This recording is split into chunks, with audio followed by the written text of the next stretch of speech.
So we're going to cover a little overview of what Kafka Streams is and what it provides specifically for using different storage engines within it, and then implementation of Lucene state store and Neo4j-based state store within it, and some Q&A time. So what's Kafka Streams? It's a client-side stream processing library that's near real-time, supports stateful operations, is horizontally scalable, and does sharding, and is fault-tolerant out of the box as well. So we have stream threads that process our data based on assigned partitions. Those stream threads are distributed between different instances, and what's important for us is that each stream thread creates a single instance of state store for its use for stateful operations. Now that state store itself is backed by changelog topics. So anytime we write to the state store, a write goes to Kafka, and if the stream thread needs to be migrated due to application failure or node going away or anything like that, it can reload all that state back from the Kafka into the engine. So the storage engine itself doesn't need to have additional resilience, clustering, replication, and so on built into it. Kafka Streams runtime provides it already. So for us, it gives sharding of data across the state stores for horizontal scalability and resilience. And that opens possibilities that are kind of interesting, because we can take simple storage engine and make it immediately sharded and resilient without doing any work to implement it, because Kafka Streams runtime gives it for us for free, basically.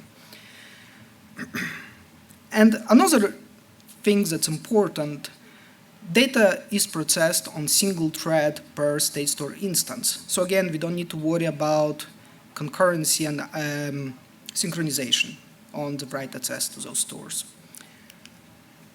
So first implementation is with Lucene. I'll describe the use case. So we started this one as a kind of POC hackathon. We picked a use case that we thought would be interesting, and then we looked what do we need to implement it, picked Lucene as an engine, and implemented it specifically to that use case. So it's not general purpose, it's implemented exactly to solve a specific use case only. So the use case was find taxis within a radius from a person, so it's geolocation and distance calculation use case. And we have a stream of blue dots, basically location of taxis, and then a red dot indicates a person, and the circle the radius that we want to grab the results in. Now, you can implement it with a normal Kafka Streams without using any custom state stores, but that depends on the geohashing and how accurate the geohashing is down to the distance that you're trying to cover, and then additional libraries to do the elimination of false positives. So we can solve it, as I said, because we can map our circle into overlapping squares of geohashes and then do the join purely on key of those geohashes and get the results. But it's very imprecise. So we can reduce the size of individual squares, increase the resolution of geohashing, but that would mean that we are duplicating events more and more and more to have more precise coverage of the shapes that we want to take with those squares, because it's purely approximation. Or we can reduce the resolution of geohashing. We have less squares, less duplication, but we have more false positives because they are less and less precise to the shape that we're trying to join with. So that's due to limitations of RocksDB itself. It can only do basically join based on key. It doesn't have understanding of spatial operations or non-key-based lookups as such. So we ask a question, can we support the stateful, spatial joins at the state store layer? And we done a bit of Googling and picked Lucene. Again, the only requirements we had is embeddable in Java and support spatial operations, because again, it's POC, we didn't do like performance comparisons and trying to find a really best engine to do that specific use case in this case. And we done the implementation in kind of vertical slice approach. So first we took standard Windows Store and implemented it with Lucene on the bottom layer rather than RocksDB, and then started to extend it, adding just the two special operations we needed to the Windows Store interface to support the lookups by the distance and the point. And then the custom DSL operation for stream-to-stream join to take the position and radius into account. So, as I said, we just replace the very bottom layer, everything above stays the same. So at this point, it's just the standard Windows store, keys and values, just writing to Lucene rather than RocksDB. So there are no changes to change logging or anything like that, because it's still the same basically as far as upper layers are concerned. And it can be injected into normal builder just by replacing the supplier at the bottom layer to supply Lucene implementation rather than RocksDB. It's quite flexible, the Kafka Streams framework, in that way.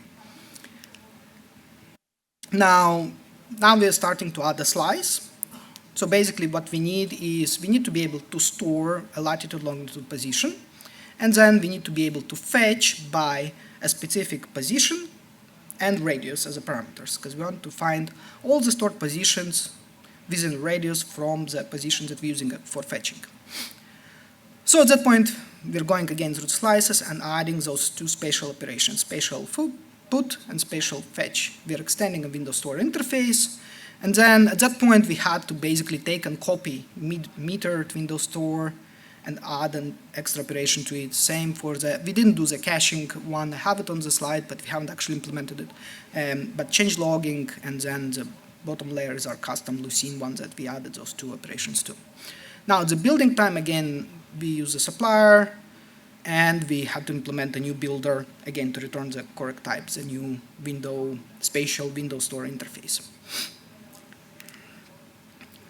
So the way we mapped it, so Lucene stores documents, and you can define what kind of field it is it indexable, is it just indexed but doesn't return the value itself, so you can use it just for lookups, but you don't get the value back. So it's kind of straightforward enough. So we're storing a key, a timestamp, we allow lookup by combination of key and timestamp, and then we store the payload as bytes as well. And then for the spatial one, to that we are adding the point to be lookupable, but we don't really need to store the point, we just need it to be indexed. And then on the fetch side, we build a term query on key, range query for the timestamp, for windowing, and then we add to it a radius query by point and the distance from a point for our results. Now, for the change logging, we had a couple of approaches to do. So we could change the way the data is serialized in the changelog entries themselves, but we decided to try and make it backward compatible. So the changelog in this case still stores normal timestamp plus key as a bytes serialized value, and as a key, as a byte serialized key, it's a combination of timestamp and the key for the windowing and stuff, and then the payload is just the normal bytes. Now we're adding a header for the spatial operation to say, oh, it actually is a spatial operation, not normal one, and it has a couple of parameters that you need to take into account. And then on the restore callback, we're checking if there is a header, and if the store is a Lucene store that understands parsing of that header, it will take it into account, and instead of normal put, would perform spatial put, storing that spatial point in addition in the document storage. But if the changelog is being read by normal RocksDB-based one, it will just ignore that header because it has nothing to do with it, and will just take the normal key timestamp and payload and store it in the RocksDB because it doesn't have any custom serialization on the payload itself. So you can swap back the state store into the normal RocksDB state store and reload the state from the same changelog without replaying the whole data and so on, kind of allowing you to swap, revert basically to the RocksDB-based topology. Now, to actually utilize the lookups by position and store that, we had to create a new transformer. So that follows the normal k-stream to k-stream join. Join is based on key, time, again for windowing, and the point with radius lookup. And then it's implemented as a value transformer so that it can stay at DSL level. And basically it takes the same 4 parameters the normal k-stream to k-stream transformer uses, joiner uses, is a spatial Windows store for this side, another state store for the other side, then join Windows configuration, the joiner for values, and in addition, a lambda for mapping how to extract a point from the incoming value, and then the join radius for the fetch side of the lookup. So here's our topology, I don't know if it's visible from the back, but basically in the standard Kafka Streams one, we have our taxis and people coming in as two topics. We're doing the buffering for people to create from a dot an area, circle. Then we're doing the rekeying using the geohash function to co-partition them. And then perform the join that uses two state stores and cross lookup for joining the values. Because the way that Kafka Streams join works, it processes events one by one. It's not like people and taxis are processed simultaneously. It takes one taxi event, stores it in the state store, looks up people in the opposite state store for the time window, even the time range, and finds the results, joins them, sends them on. Then it picks a person or people event, again does the same and looks up in the taxis one. So they're not like streaming simultaneously and being processed exactly at the same time. It kind of goes one by one, or few on each side.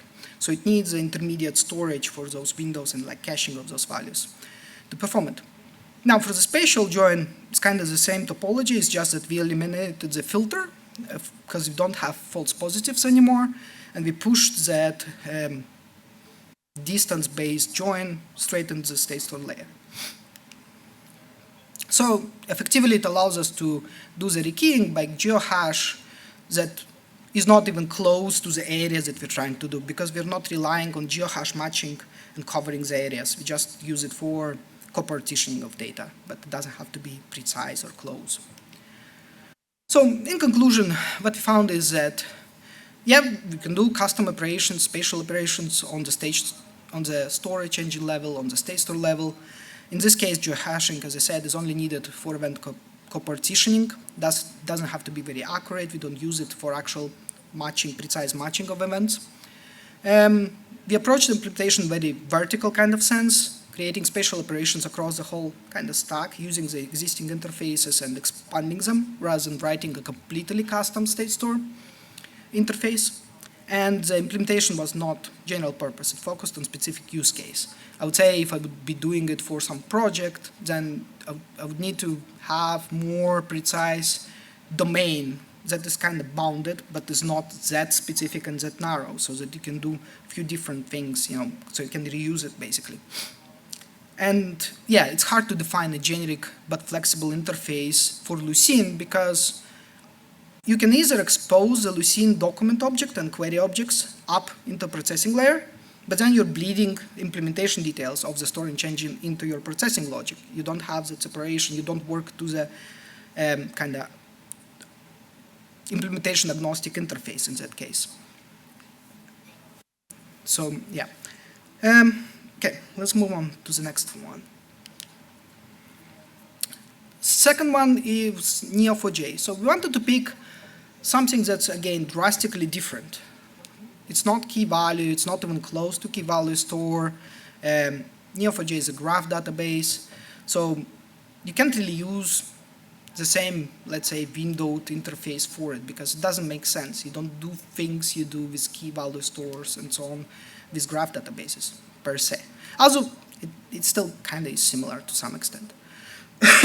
But, so this one we built from bottom up.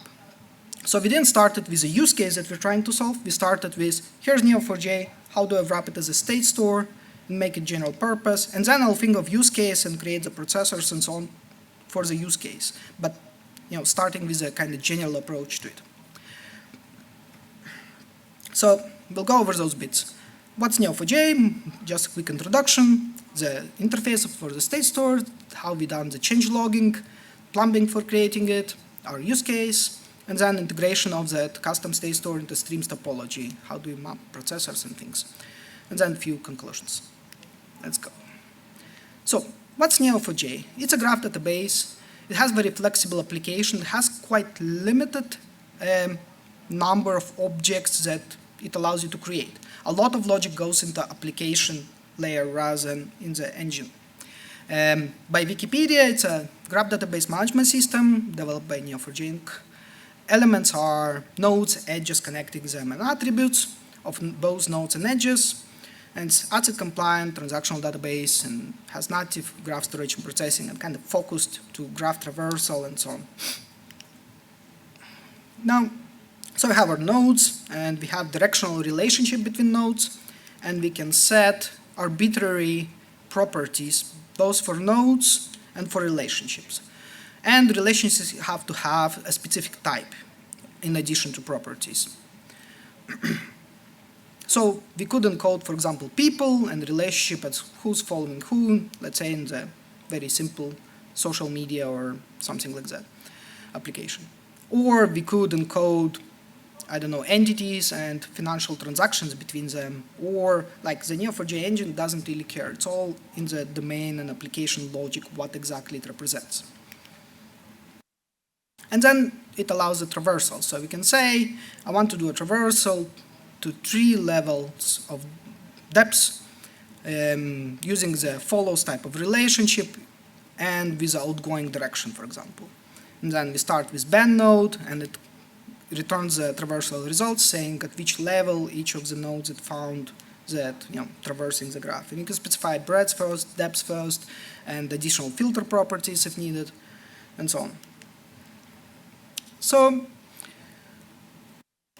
implementation bits. So we created a set of operations for it, and set the constraints. So node key property, which is user supplied. For example, for this, it could be a username or account number or whatever represents the node entity represents that uniquely identifies it. It has a unique constraint, similar to primary key in the database, for example. For relationships, we created it as auto-generated, because normally you'd only care about the type of relationship. It probably doesn't have entity ID as such that is like business specific. I mean, in some cases it might, in some cases it's not, it wouldn't. And then we have the mutating operations like create node, set node's property, delete property from the node, delete node itself, and then just the read operations for the nodes. So getting the node by its key, getting its relationships and properties, and then doing the traversal and getting related nodes. And then the same for relationships, just normal for operations that mutate them. Now, to encode that into the changelog, we have 4 types of objects. So we have node, node property, relationship, and relationship property. And we have just create or delete operations for them. And then we encode their key to be unique for the object type, so that we can support compaction, tombstoning, and so on the changelog. And then the value stores actual data that's needed to restore or update that entry in Neo4j. So for example, for creating a node, we just need the node key for the new node that we're creating. For setting its property, we need a node key to identify which node we're setting the property for, property key, and the property value. So all that goes into the payload, while the key just stores the unique identifier so they don't overlap and can be compacted and recorded in the changelog. So for something like creating 2 nodes of Bob and Anna with few properties and relationships, we have basically changelog entries like this.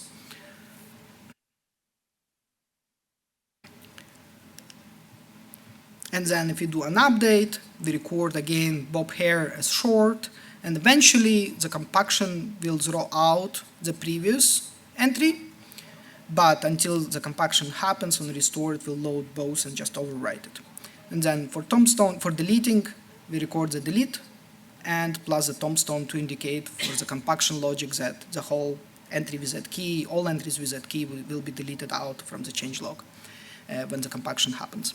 We could use the tombstone entry as assumed delete, but for now I wanted it to be really explicit. So if you're rereading the changelog into like a utility just to verify its contents and so on, you can see exactly what operations are being applied without any implied processing on top of them.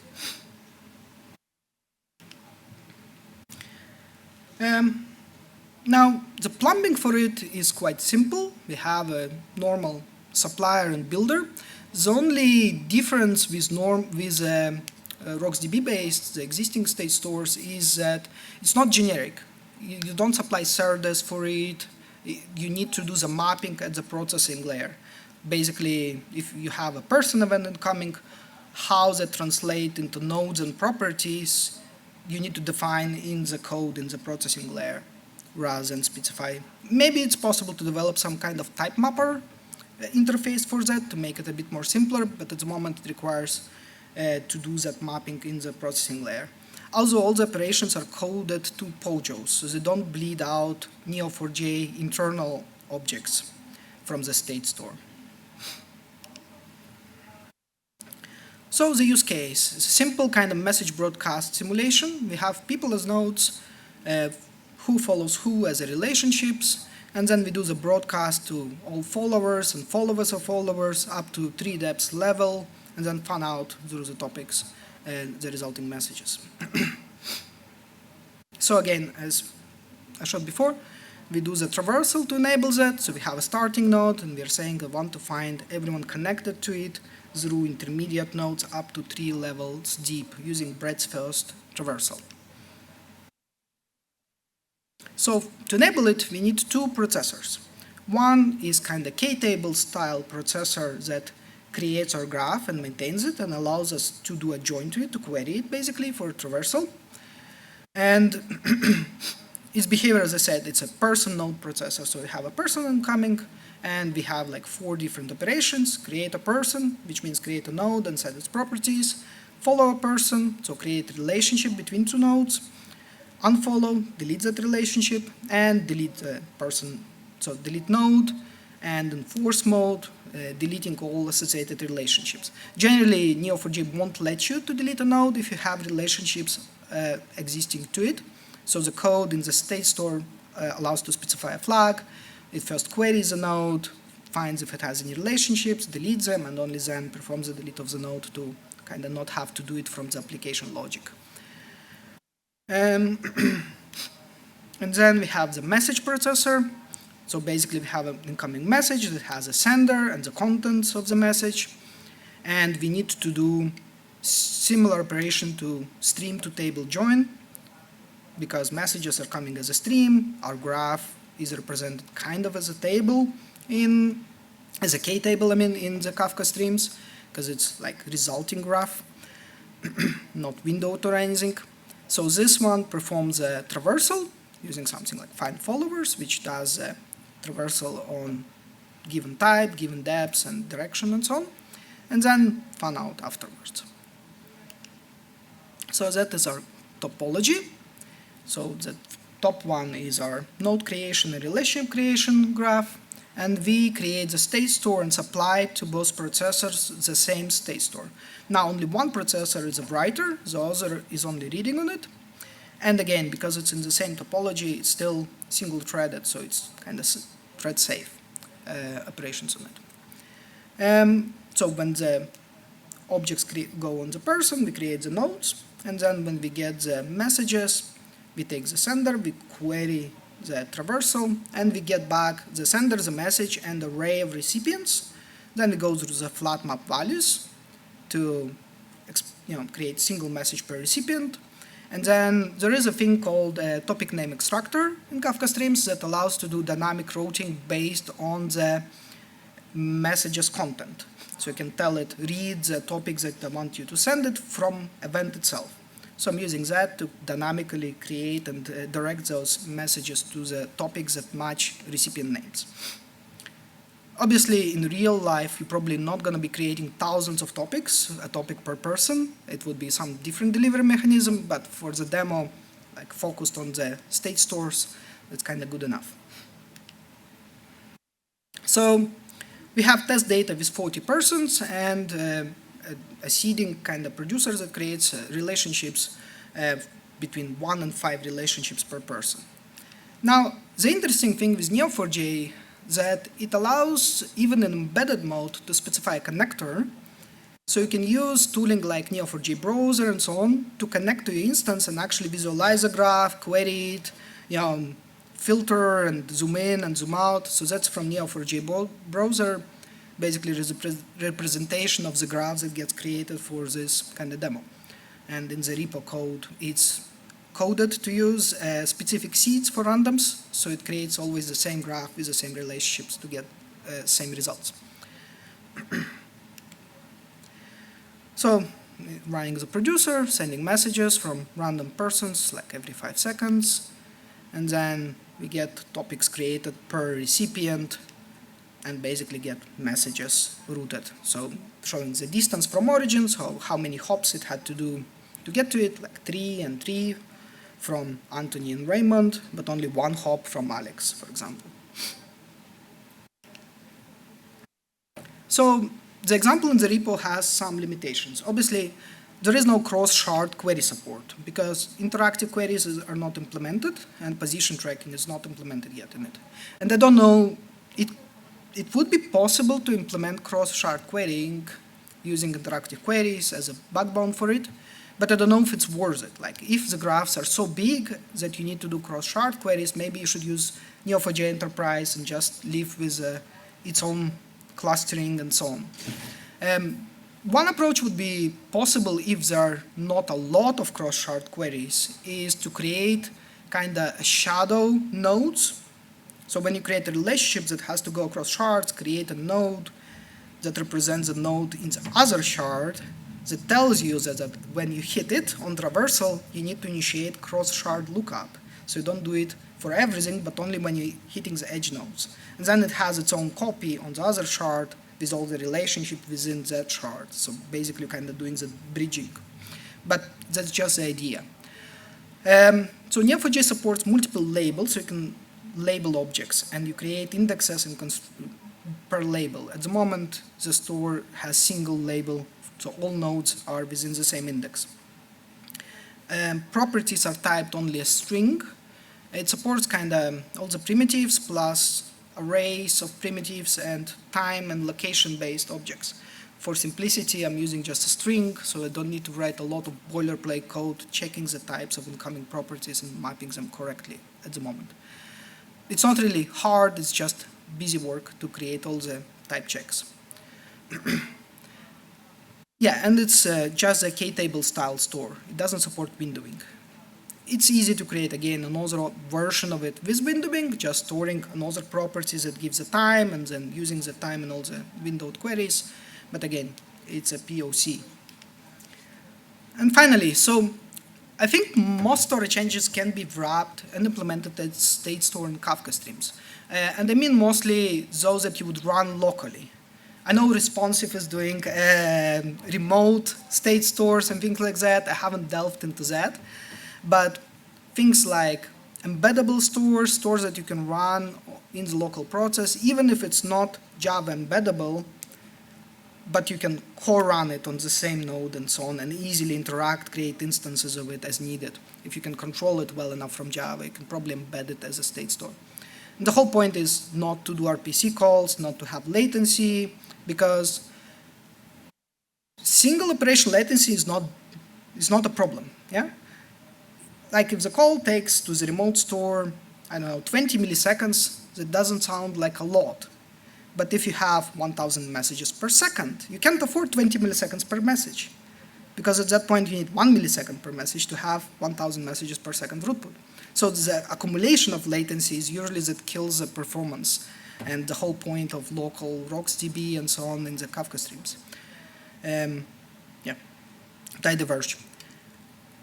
Custom change logging logic will most likely be required for any custom state stores because if it has the same interface as RocksDB, then why do you need a custom state store? And if it doesn't have the same interface as RocksDB, then you need to encode those operations differently into the changelog, either using headers or completely custom change logging serialization and deserialization, but it won't be the same most likely. It would help to carefully plan the bounded interface to the domain problem. So if you want to have a general purpose store, you need to kind of have a good grasp on what operations need to support ahead of time so that you don't like try to boil the ocean basically and have a set of operations that you want to support. Because like supporting something like SQL from Java without using ORMs and things like that is hard because it's so flexible. How do you map it to Java objects without bleeding SQL contexts and concepts up the stack? Same with Lucene basically was the problem. And yeah, custom state stores can enable all the custom operations, spatial graph, and so on in the state store layer. And they can provide secondary indexes, composite queries, basically whatever the engine supports. And that's kind of it. Here's the links. We actually done a talk 2 years ago here in Austin on the Lucene and geospatial processing, going a bit more in detail about it. If you're interested, you can check it out. It's recorded. And then the source code for the examples is available on those.